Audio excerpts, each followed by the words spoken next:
Welcome to this video where we will show you how to update your single sign-on certificate to keep Syncplicity working before and after February 11th of 2021. If you ask yourself, am I impacted? Well, most of our customers have Syncplicity single sign-on enabled. It is one of our security best practices to have single sign-on enabled. It is something you can apply with or without AD-Sync for the automatic provisioning and deprovisioning of users and groups, and it is also usually part of a proof of concept. And the most important benefit is that end users have one password less to remember. So most likely you are impacted unless you are using already a service provider from Okta or OneLogin or Ping, because for these services the exchange of certificates is being handled automatically. So the next question, why do you need this certificate? Syncplicity single sign-on requires an exchange of certificates. Axway will give you one certificate, you upload that in your identity provider, and from your identity provider you give us a token signing certificate that you upload in the admin console. This exchange of certificates makes single sign-on possible. Unfortunately, certificates have an expiration date. And with the latest trends in security, certificates tend to last shorter in time, unfortunately. This is not the first time that we renew our single sign-on certificate. Our last change was in 2019, and therefore we need to do this again before February 11th. Our customer success team have reached out to all our customers. We send emails to all our Syncplicity admins to warn them and to provide them instructions how to update the certificate. But what if you do nothing? Well, that is my favorite question, and the brute answer is it will stop working automatically. So users that will try to log in will get an error message, and when your users are using your custom domain, they probably will get to your ADFS or your identity provider, but they won't be able to access the environment, even as an administrator. In that case, you need to open a support ticket at support@syncplicity.com and wait for someone to assist you. So to avoid outage on your environment, it is best to do some preparations before. It's simple and takes less than 15 minutes.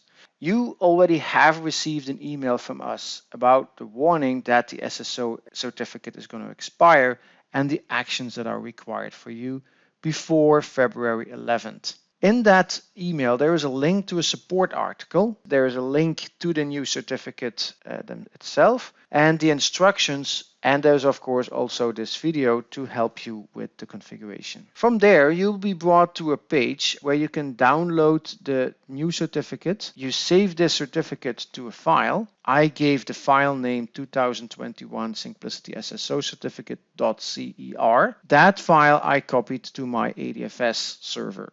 On the ADFS server, you install the certificate in your Syncplicity Relying Party Trust by opening the console of ADFS, navigate to the Relying Party Trust, and in the properties of it, you see your current certificate, the warning about the expiration, and from there, you can simply click on the Add button and upload your new certificate. On February 11th, the new certificate will be valid, and your identity provider will from that moment use your new certificate. After the 11th of February, you can remove the old certificate. We start here with the email that you might have received from Syncplicity with the link to the support article. When I open it up, we see that we need to take action before February 11th. And the link to the support article, where you will see also the same notification with detailed description what to do on each specific IDP. Note that for cloud identity providers, you don't need to take any actions. When I click on download a certificate, I can copy that into a text editor and save that file to the ADFS server.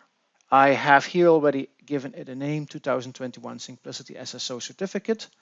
So I don't need to override it. And when I am on my ADFS server, I open the console, navigate to the Relying Party Trust. Here you also see again the notification about the certificate that is about to be expired. When right mouse click on the certificate, properties, navigate to signature. This is the certificate that you received from Syncplicity in the past, which is about to expire. And very simple, just click on Add and add the new one that you just downloaded via the text editor. That's it. That's all you need to do. Now you have two certificates, and within a few days, the above one is going to expire. That's all you need to do to keep things running. Close this, and from here we can now test our single sign-on by opening a browser and navigate to the custom domain and see if you can arrive at the ADFS. Everything looks fine, so that's okay.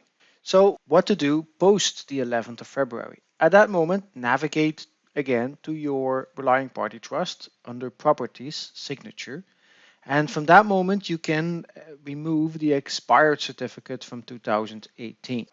When you remove the old expired certificate, you're done. You can close the properties of the Relying Party Trust, and you can benefit from another year of single sign-on with Syncplicity. As a summary, we have shown you how you can replace the certificate with a newer one, and this is unfortunately something you're going to do on a frequent basis, once a year, to make sure that single sign-on keeps working. We hope you enjoyed this video, and thank you for watching. Bye-bye.